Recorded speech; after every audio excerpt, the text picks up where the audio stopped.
Hola amigos, buenas tardes, buenas noches en algunos casos. Estamos en un nuevo seminario web que organiza la Red Latinoamericana de Protección Biológica y Medicina desde hace ya algunos años. Esta vez con la participación de Claudia Machado, quien ha aceptado gentilmente participar en este seminario web. Esta es una iniciativa que surgió hace varios años con la finalidad de difundir un poco las actividades que se desarrollan a nivel mundial en los temas de protección biológica y medicina. Tiene más de 4 años de esta experiencia y surgió como una necesidad ante el llamado de buena acción. Como ustedes saben, el llamado de buena acción del año 2012, que este año, justamente este mes, ya cumple 10 años de haberse establecido por todos los países a nivel internacional, y que la idea es justamente difundir el llamado de buena acción con la finalidad de contribuir a mejorar las condiciones de protección biológica en nuestros países.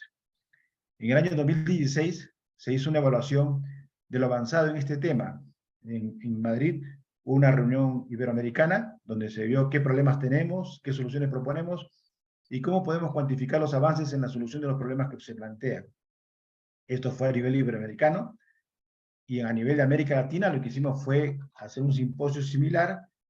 Lo hicimos el año 2017 con la finalidad de identificar los problemas que hay en la región, básicamente, en todos los países de la región. Por esa razón, este evento fue bastante concurrido. Se tuvo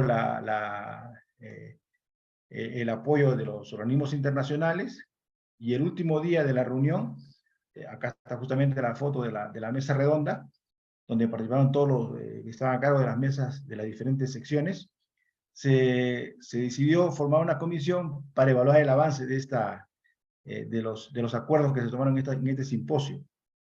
Uno de los primeros problemas que surgió fue la necesidad de contar con una mayor difusión en nuestros países, y por esa razón se crea esta red que está integrada por especialistas de la región con la finalidad de difundir los temas de protección biológica, fortalecer la protección biológica en las aplicaciones médicas de la radiación ionizante en América Latina, y para lo cual los colegas brindan su experiencia, su dedicación y su tiempo para desarrollar diversas actividades.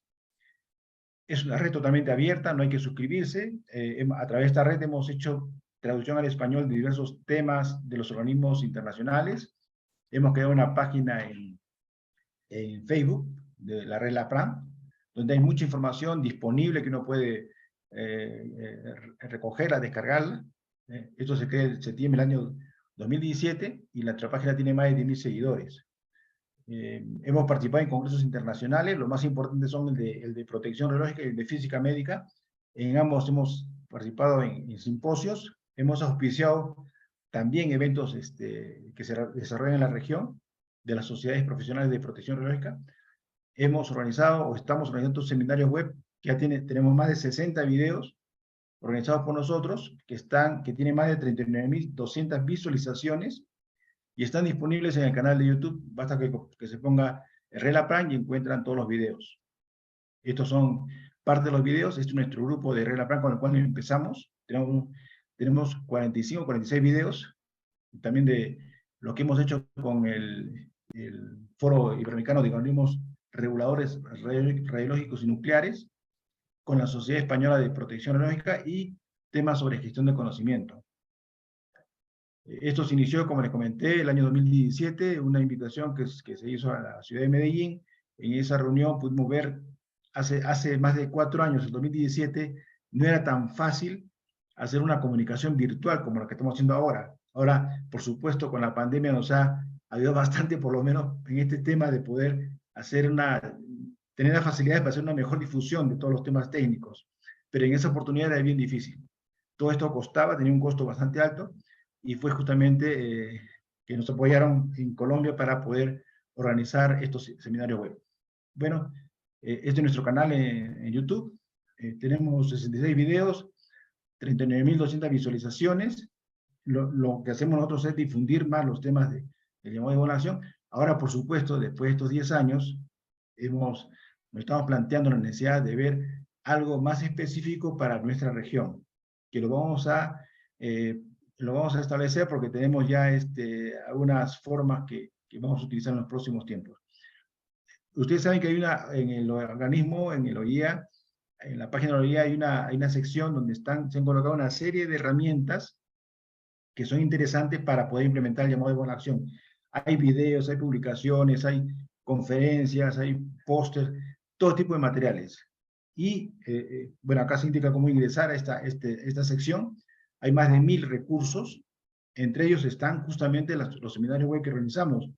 Están los temas que hemos expuesto, por ejemplo, a qué área corresponden, cuándo se hizo, en qué año, qué sección, todo en relación a los temas, a los puntos específicos del llamado de buena acción. Bueno, hemos establecido convenios con diversas organizaciones, como es el caso de la Sociedad Española de Protección Radiológica, para difundir los temas que nos competen, y con diversas organizaciones. Hemos auspiciado los simposios internacionales. El primer simposio, como le dije, fue en la ciudad de Arequipa, en 2017, y el siguiente simposio fue totalmente virtual, ¿no? Fue el año 2020, organizado por los colegas de Ecuador, con 323 participantes, sesiones técnicas, todos los temas de protección y medicina que fueron discutidos en este simposio. El tercer simposio se realizó justamente en el mes de octubre, durante el Congreso Regional de Seguridad Radiológica y Nuclear, que fue el Congreso Regional IRPA. En esa reunión invitamos a los organismos internacionales al tercer simposio para definir, para hablar, para comentar sobre qué es lo que estamos haciendo respecto a la implementación de modelos de buena acción en nuestros países, en América Latina, ¿no? Y fue una concurrencia bastante importante, fue presencial, después de mucho tiempo. Esto fue domingo en la mañana, domingo que empezó el Congreso.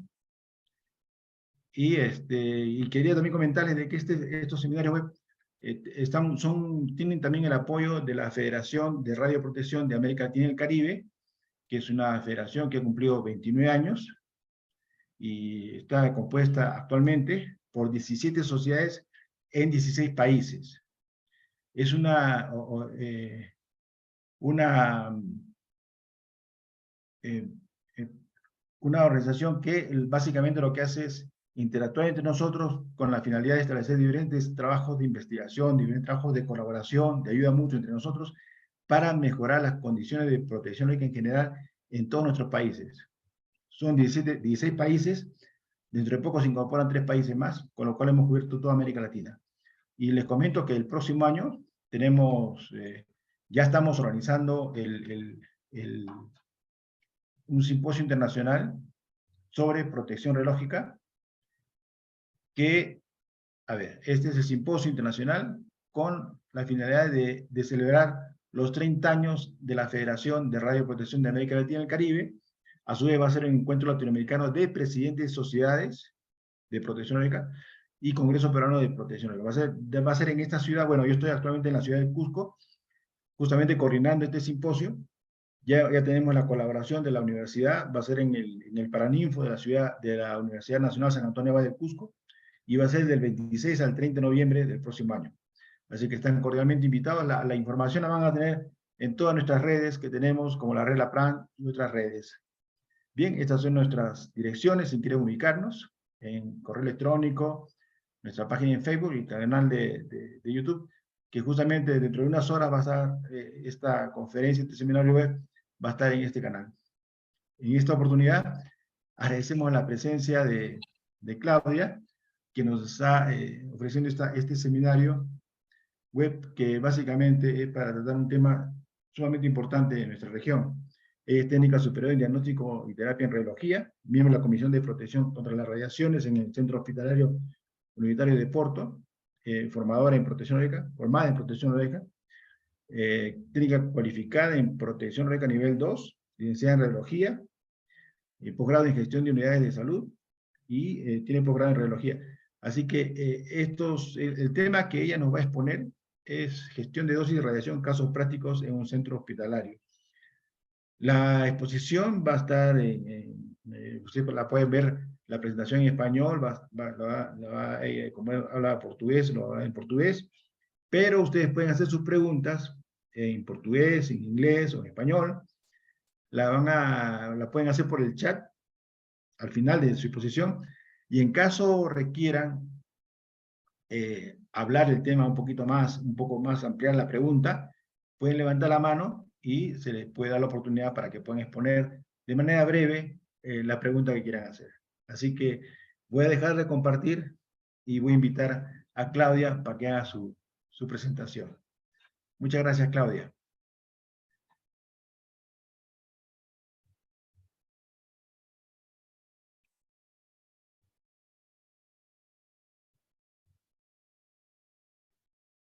Hola. Boa tarde.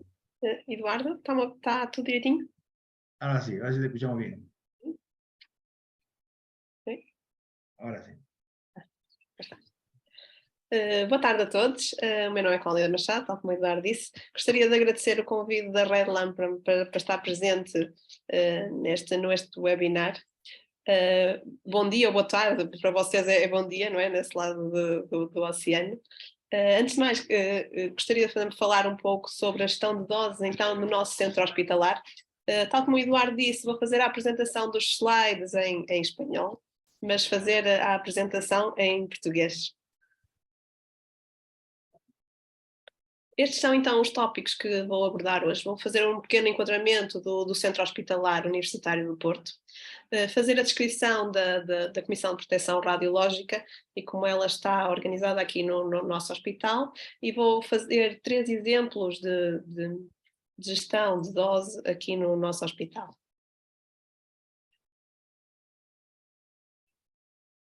O Centro Hospitalar Universitário do Porto é composto por 4 unidades.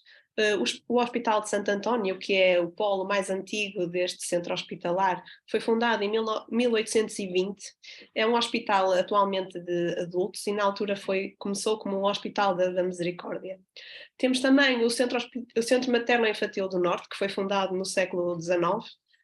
Atualmente teve uma grande renovação, que foi concluída agora em 2014, praticamente está tudo novo.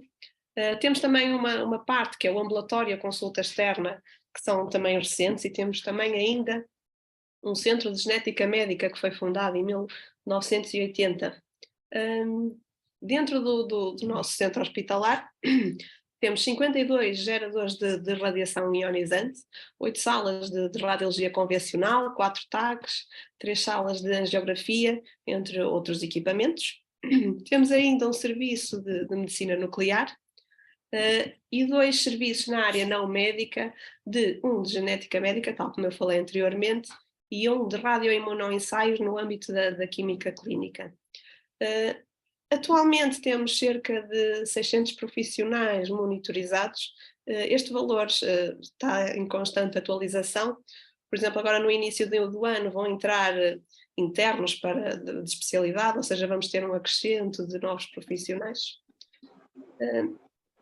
No ano passado, em 2021, realizamos cerca de 202.814 procedimentos entre TAC, mamografia, convencional, e aqui não estão contemplados os intraorais, que também são realizados na nossa instituição.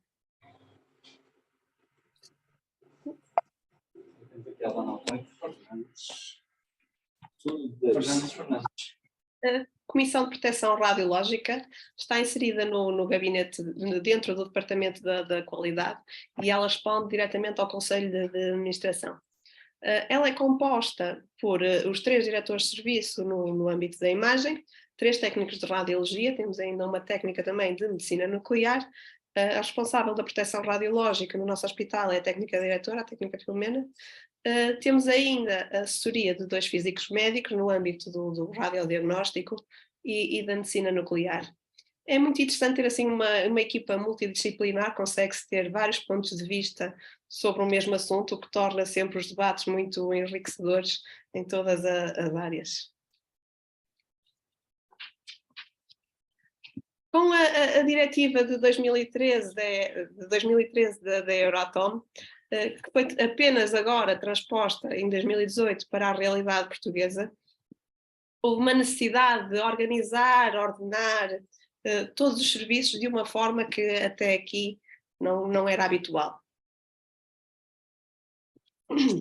Foi necessário implementar um programa de proteção radiológica bastante extenso e bastante complexo, onde está referida à justificação da prática, a hierarquização interna das funções, das responsabilidades, toda a monitorização dos trabalhadores, classificação das zonas, das áreas, das barreiras, Haver também um inventário bastante extenso das várias fontes de radiação, em que é necessário número de séries, miliamperes, kilovolts.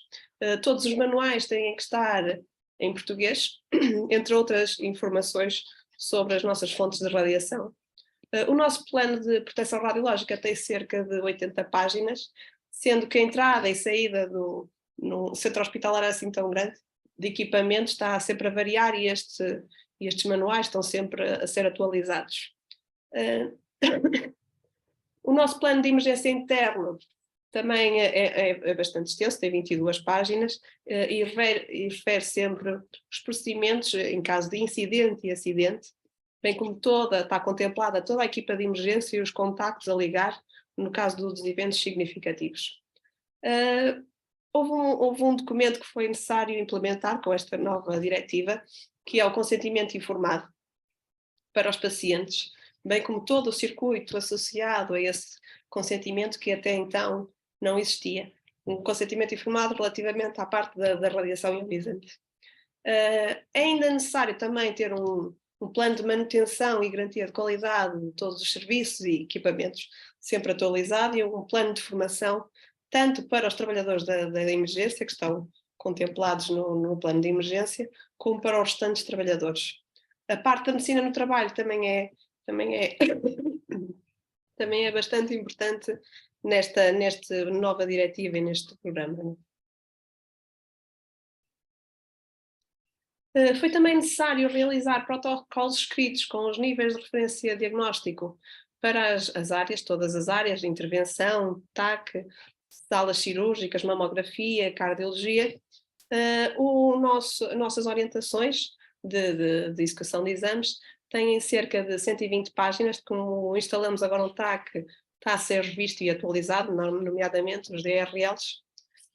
Este aqui que temos aqui é um exemplo na área da cardiologia, onde temos uma breve descrição do procedimento e em baixo temos os níveis de referência diagnóstico consoante o peso dos pacientes. A realização destes níveis de referência diagnóstico deram origem a alguns trabalhos nos diferentes serviços. Vão ser apresentados então aqui dois nesse âmbito.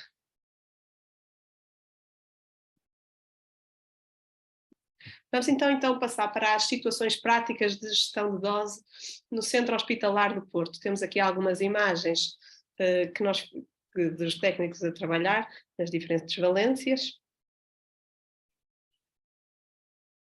Vou começar pelo primeiro exemplo, que é das notificações de dose.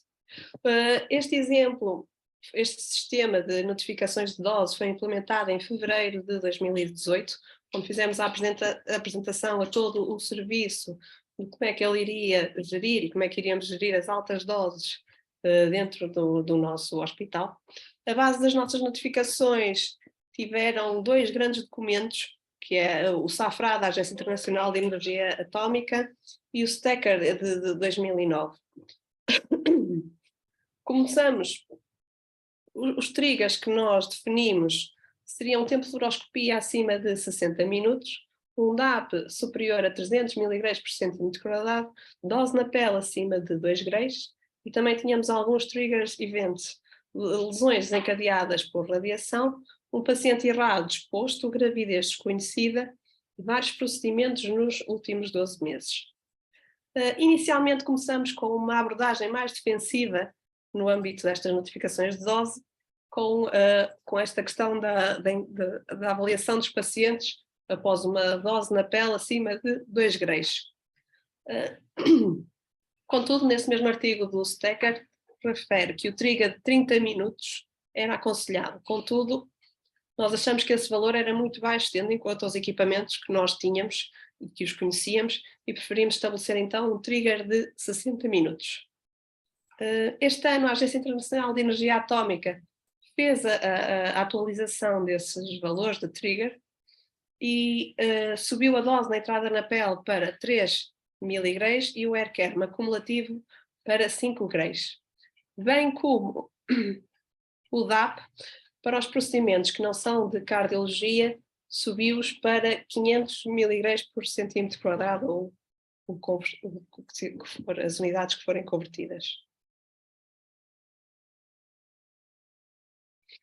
Internamente, esta é a instrução de trabalho que rege as nossas notificações de dose, quem notifica, quais são os valores a notificar, o circuito que o paciente tem, quem devem contactar, todos estes pormenores estão contemplados, então, nesta instrução de trabalho.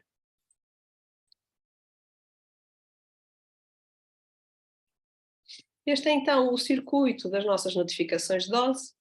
Após um procedimento, um evento, um valor que seja desencadeador da notificação de dose, o técnico de radiologia que está presente em todos os procedimentos preenche a notificação com uma série de aspectos que eu vou falar a seguir.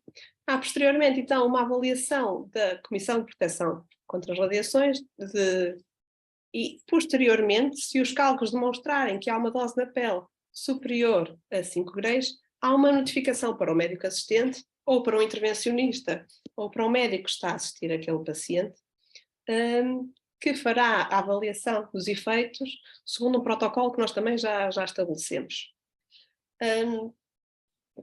No caso de haver efeitos determinísticos na pele, é então também acompanhado por um dermatologista. No caso do acompanhamento do paciente que recebe doses elevadas no cristalino, nos casos dos procedimentos de neuroradiologia, como ainda não há muita bibliografia sobre o período de latência e o surgimento de efeitos determinísticos, nem há assim grandes guidelines sobre o seu acompanhamento, ainda não temos propriamente um procedimento sobre esse ponto. Esta então é a primeira fase das notificações de dose. Esta é a notificação de dose em que o técnico de radiologia faz. Primeiro, aqui nesta primeira parte, ele indica qual é o motivo que faz a notificação de dose. Tem aqui a descrição do procedimento, quando é que foi, quem foi o técnico que notificou, qual era o local do procedimento, qual era a especialidade que estava naquele momento. A terceira parte do documento que temos aqui, temos os valores dos procedimentos, o ERCER, o DAP, a dimensão do campo, o ponto de entrada, que são tudo coisas que nos vai interessar para a avaliação da dose na pele do paciente. Este, então, é o parecer da Comissão de Proteção contra a Radiológica da avaliação do paciente. Fazemos sempre um check-up do histórico de exames que o paciente fez, e eles são todos contemplados, o histórico dos últimos 2 meses, eles são então contemplados nesta avaliação dosimétrica da exposição.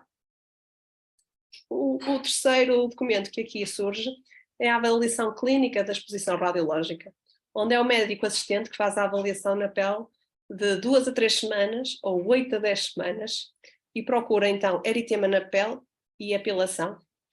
Pode então também escrever aqui observações, caso note outro efeito. Seguimos então também, para esta avaliação de clínica, seguimos também os documentos da STECA e os da Agência Internacional, para esta avaliação.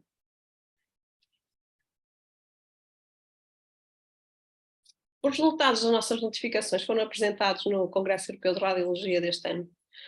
O número de notificações tem vindo a aumentar ao longo dos anos. Este ano diminuiu, já vou explicar porquê. Nós fazíamos a avaliação de todos os pacientes com mais de 2 graus na pele, contudo, em 2021, aqui, devido ao aumento de notificações e à falta de surgimento de efeitos secundários nas notificações entre 2 e 5 graus, começamos a fazer a recomendação para follow-up apenas a partir dos 5 graus.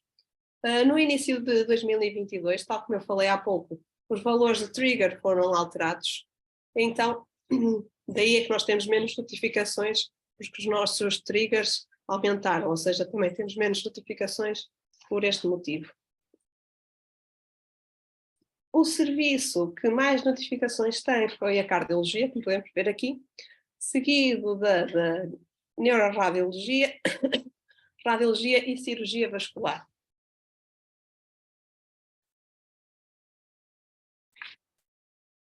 A dose média das notificações varia substancialmente da quantidade de notificações, ou seja, apesar da cirurgia vascular ser a que tinha menos notificações, são os que têm valores mais altos de dose e também os que têm valores mais altos de tempo de exposição, seguidos da neuroradiologia e da radiologia e da cardiologia. Ou seja, é exatamente oposto à quantidade de notificações que há.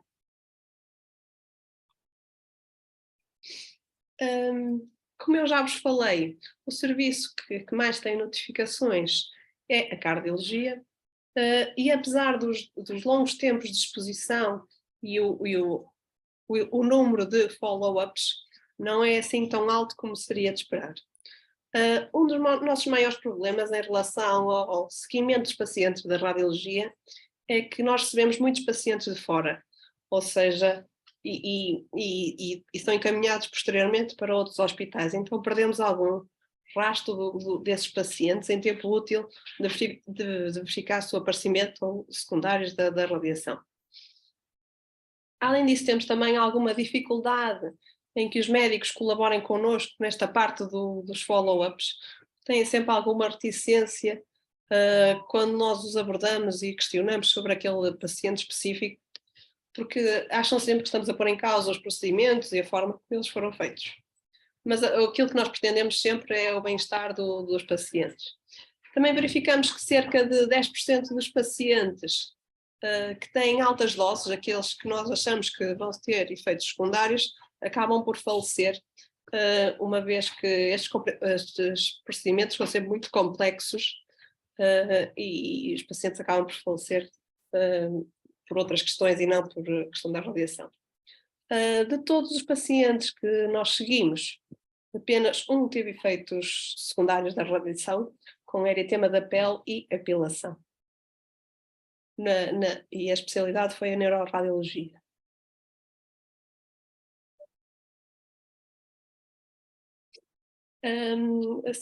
Só queria ressalvar que estamos a participar neste estudo da Agência Internacional de Energia Atómica desde junho. Vamos agora fazer o primeiro relatório. Este estudo é muito interessante porque pretende avaliar as reações teciduais dos procedimentos com fluoroscopia, ou seja, era uma coisa que nós até então já fazíamos, estamos agora a participar neste estudo da agência.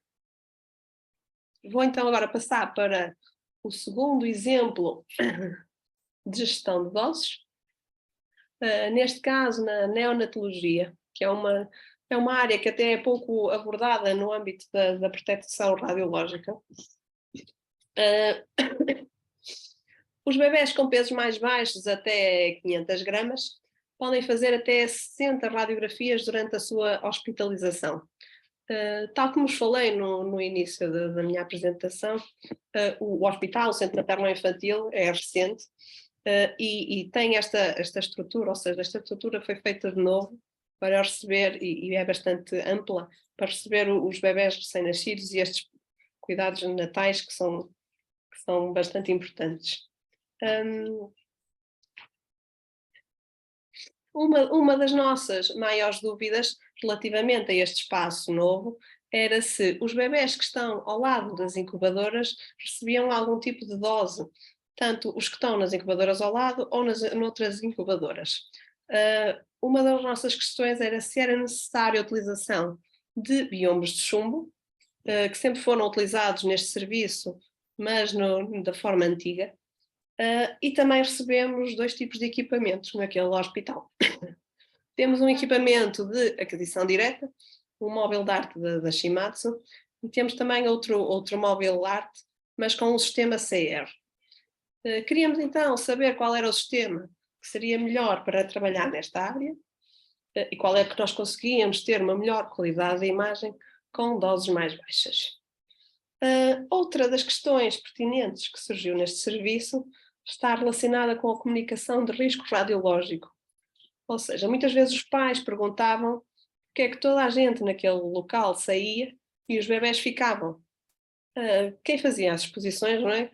Dava sempre a comunicação de que à partida não havia risco nenhum e que os pais poderiam estar descansados, mas uma coisa é nós acharmos que não há risco, outra coisa é nós termos a certeza que não há risco.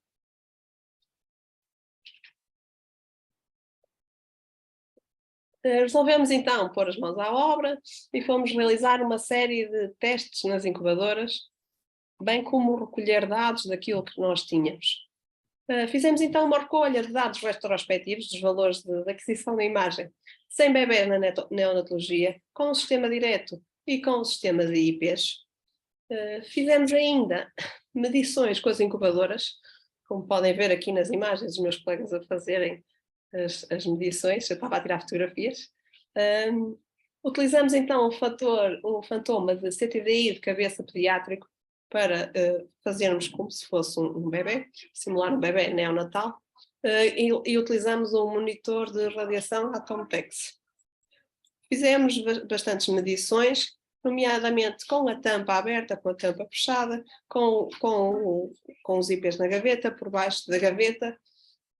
Fizemos então uma série de testes.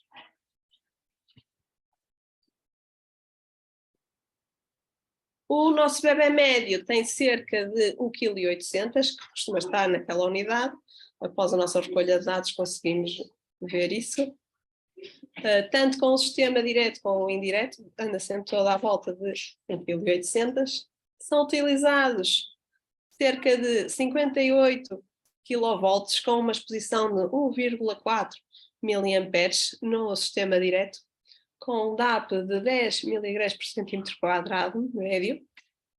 No sistema antigo utilizava-se cerca de 55 kV, mas havia um aumento dos miliamperes, cerca de 2,8, com um DAP de 18,37.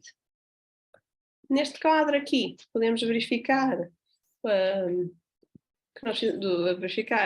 os testes que nós fizemos dentro da gaveta e por baixo da gaveta. Nós temos algumas incubadoras em que o IP não cabe na gaveta, então utilizamos o IP por baixo da gaveta. Verifica-se que a atenuação do colchão percebida e da gaveta é um pouco significativa, sendo que é mais significativa debaixo da gaveta. Também fizemos os testes. Saltou-me.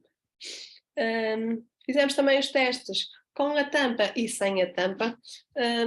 As incubadoras, não sei se vocês sabem, têm sempre uns buracos de lado e nos topos e no fim, que é para passar os tubos e os fios necessários para os cuidados do bebê. Nesses locais, a diferença com e sem aquela tampa não era significativa.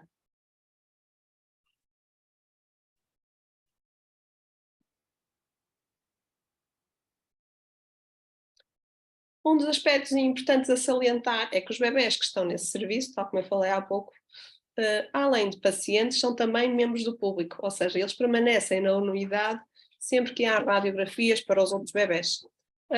Com os dados que nós tínhamos, conseguimos estabelecer a dose que os bebés recebem pelo episódio de internamento, tanto com o sistema direto como com o sistema indireto, presumindo sempre o pior cenário, ou seja, as 60 radiografias, no caso dos bebés mais pequeninos, e também fizemos os cálculos como se os bebés fossem um membro do público, ou seja, fizemos cálculos para aqueles bebés que estão à volta daquele que está a ser radiografado. Este bebê que foi do membro do público, lá está, foi considerado não utilizando a tampa da incubadora, ou seja, estes valores ainda são mais baixos, uma vez que eles ainda têm a tampa para atenuar a radiação. Esta dose é mesmo muito, muito baixa, ou seja, nem é necessário a utilização dos biombos de chumbo. Ou seja, o sistema de aquisição mais adequado para a pediatria com doses mais baixas é então o sistema de aquisição direta. E os bebés que estão ao lado durante as hospitalizações recebem menos dose do que aquela radiação natural.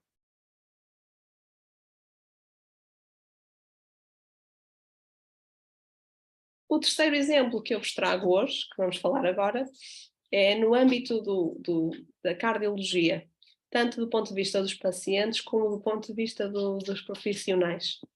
Durante o processo de licenciamento estivemos a recolher dados, como eu falei no início, para estabelecer os níveis de referência diagnóstico para a cardiologia, e nessa altura nós recolhemos bastantes dados. Tínhamos apenas um angigógrafo, que era um Philips Salura, que que está nas imagens. E como também tínhamos várias notificações de dose na cardiologia, interessava-nos saber, então, se os valores praticados estavam na linha dos valores internacionais ou se havia alguma coisa que nós poderíamos melhorar neste âmbito. Fizemos, então, uma recolha de dados retrospectiva de 100 doentes de diagnóstico e diagnóstico com intervenção e verificamos aqui que, tanto no percentil 75 do DAP e do ERK-ERMA, como o tempo de diagnóstico, os nossos valores são bastante semelhantes aos valores internacionais.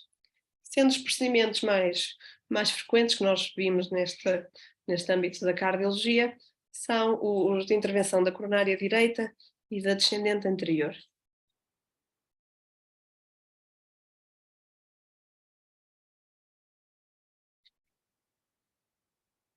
Conseguimos então estabelecer as médias por faixa de peso, sendo que o small é abaixo dos 70 kg, o médio entre 71 e 90 kg e o large acima dos 91 kg.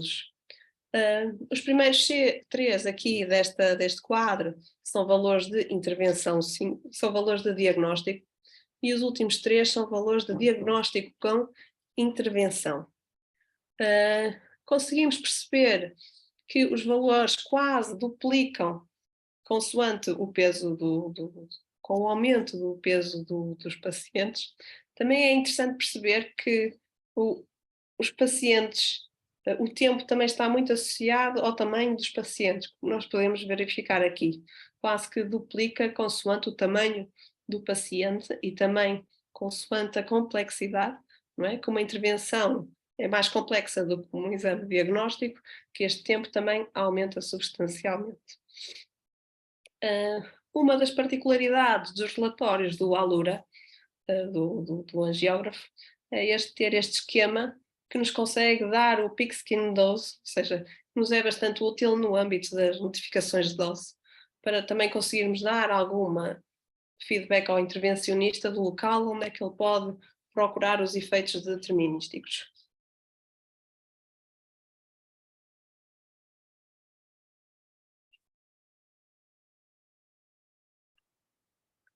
Na linha deste estudo, aprofundamos ainda mais um pouco e fizemos outra recolha de dados de 100 doentes, desta vez prospectiva, só nas intervenções mais frequentes, tal como nós tínhamos visto que seria a coronária direita e a descendente anterior. Fizemos a separação entre homens e mulheres. Verificamos que as mulheres que têm intervenção têm um índice de massa corporal bastante elevado, e também verificamos que os valores entre homem e mulheres não são assim tão diferentes. E conseguimos também estabelecer uma coisa que para nós era importante no âmbito das notificações de dose, que era o ponto de entrada mais frequente naqueles procedimentos. Fomos ainda um pouco mais longe e fizemos também os cálculos para a dose em órgão recorrendo a uma simulação de Monte Carlo da FDA, e podemos destacar então que nestes procedimentos, na coronária direita como na descendente anterior, a dose na suprarrenal é bastante mais alta do que nos restantes órgãos, o que para nós foi uma surpresa. Tanto nos homens como nas mulheres, as doses em órgão mais comuns são das suprarrenais, lá está, o pulmão e o coração. Sendo que as doses nas mulheres são maiores do que nos homens.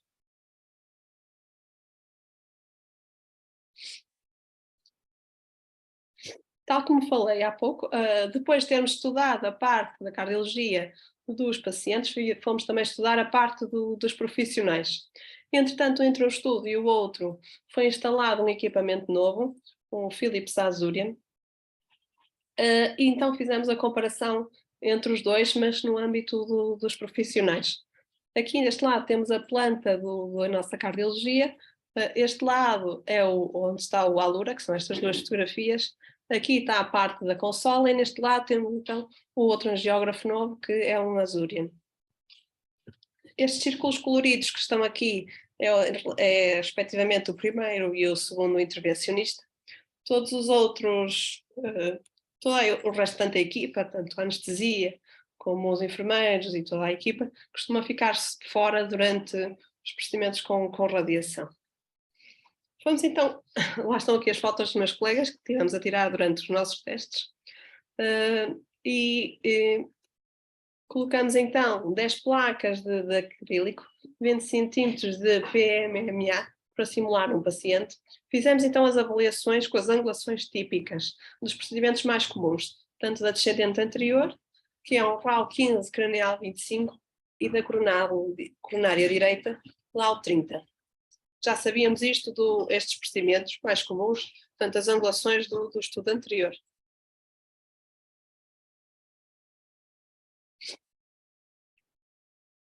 Fizemos a avaliação, então, do primeiro e do segundo operador sem proteção individual. Está aqui o scattered, tanto do primeiro como do segundo operador, e também com proteção com os coletes que eles costumam utilizar. Geralmente coletes de 0,5 que se cruzam lá à frente.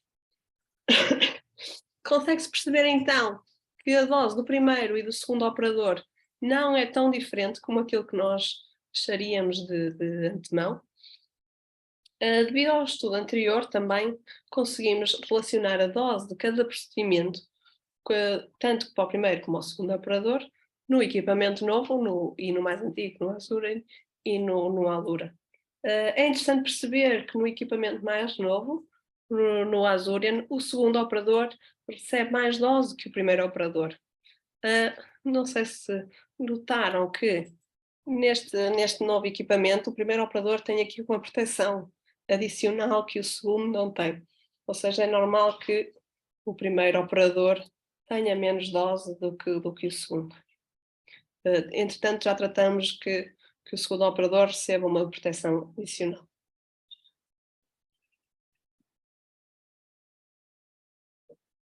Fizemos ainda a avaliação para o cristalino, com as diferentes angulações para a coronária direita, para a descendente anterior, e verificamos que há uma grande diferença entre a utilização de óculos e sem óculos. Aqui neste primeiro quadro podemos ver a reação dispersa sem óculos e com uns óculos de 0,5. Temos utilizado este estudo para tentar sensibilizar os nossos profissionais na utilização dos óculos nos procedimentos, tanto para o primeiro como para o segundo operador, uma vez que a dose entre o primeiro e o segundo operador não é assim tão diferente como nós esperávamos anteriormente.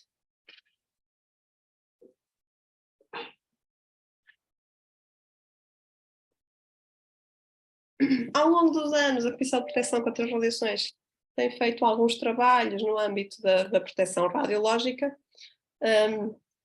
Estes são alguns dos trabalhos que nós fizemos ao longo destes últimos anos. Em jeito de conclusão, gostaria de salientar que é importante um bom controle de qualidade nos equipamentos e nas barreiras, ter uma equipa multidisciplinar interessada e dedicada à área, haver uma formação sempre contínua dos profissionais expostos da radiação, e adaptar as boas práticas a cada instituição, uma vez que aquilo que se faz na minha instituição não é necessariamente adequado à instituição do lado, uma vez que os equipamentos não são os mesmos, as instalações não são as mesmas e os profissionais não são os mesmos. Obrigada pela vossa atenção. Muchas gracias, Claudia. Vamos a ver si es que hay algunas preguntas por el chat. Solamente para responderles que el video va a estar grabado, va a estar en el canal de YouTube. Van a buscar ustedes Relapran y ahí van a encontrar el video, pero no en este momento, sino dentro de unas horas más o menos, dentro de unas 3 o 4 horas. ¿Hay alguna otra pregunta? Claudia, directamente puedes responder de repente a Frankie Reyes. Não estou a procurar. Os artigos, os que nós... quer que escreva ou falo, Eduardo? Os artigos que nós publicamos. Sí, Sim, nós pero posso compartilhar, sim, sim.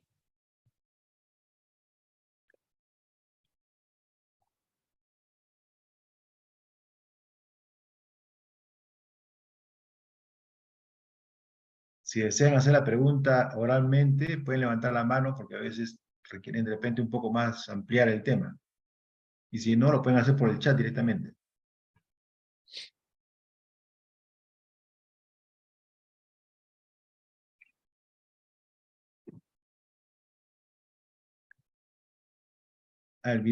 Bueno, requieren el video y la presentación. Bueno, vamos a ver cómo lo podemos arreglar. Le vamos a comunicar.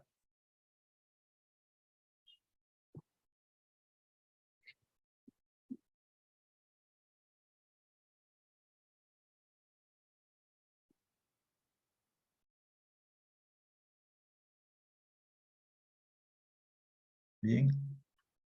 Creo que... Allá. Relativamente aos bebés das 60 radiografias, nós verificamos tanto essa prática no nosso hospital, como há artigos que falam sobre esse assunto, nos bebés mais pequeninos, nos com baixo peso. Há, há estudos que falam sobre isso, que eles podem fazer até 60 radiografias durante o seu internamento, uma vez que os bebés mais pequenos, não é, com baixo peso, têm sempre muitas patologias associadas, não é? E como não têm a formação ainda completa da parte respiratória, e têm muitos problemas pulmonares, ou seja, fazem mais radiografias do que os recém-nascidos com peso normal.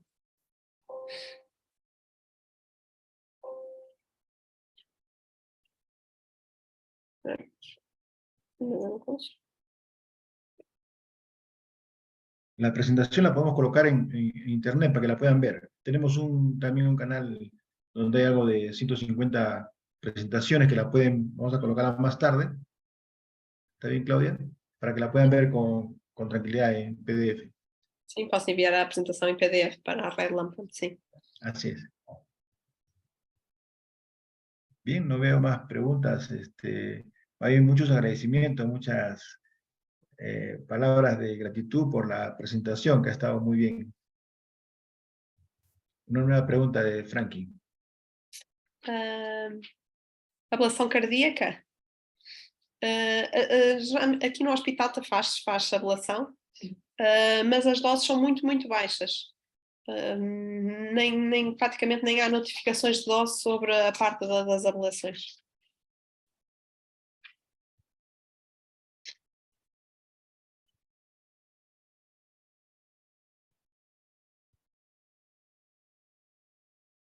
Bien, no veo más preguntas. Si quieren hacerla oralmente, levanten la mano también. Vamos a dejar de compartir para ver Claudia, dejamos de compartir para ver si alguien levanta la mano. Sim, sim.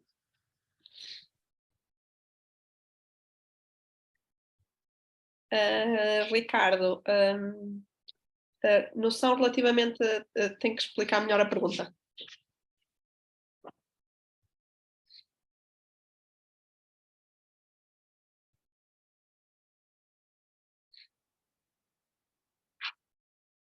Por acaso também ia perguntar ao Eduardo se no Peru também tem esta parte do licenciamento, também tem que estes documentos todos também faz parte dos vossos licenciamentos? Também tem esta parte da proteção radiológica, um plano de emergência interno, se tem estas partes todas, também tem?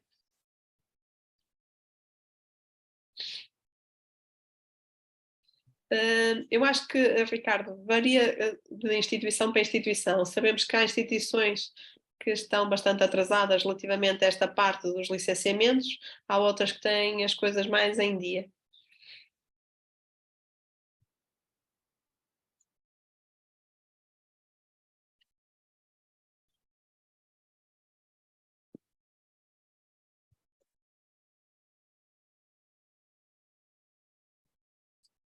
Ahí está.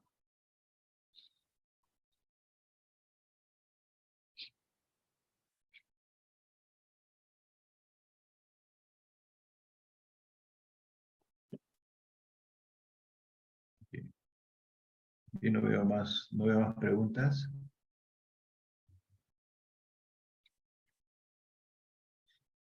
En todo caso, tu dirección electrónica, Claudia, la puedes colocar de repente en el chat, si desean comunicarse contigo, tal vez para hacer alguna pregunta específica.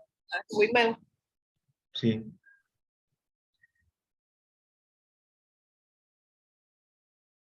Ahí en el chat lo puedes colocar.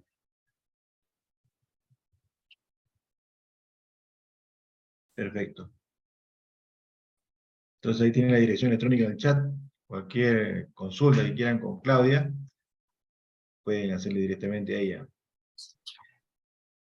Bien, yo quiero agradecerle a Claudia nuevamente por su presentación. Muy buena tu presentación, Claudia.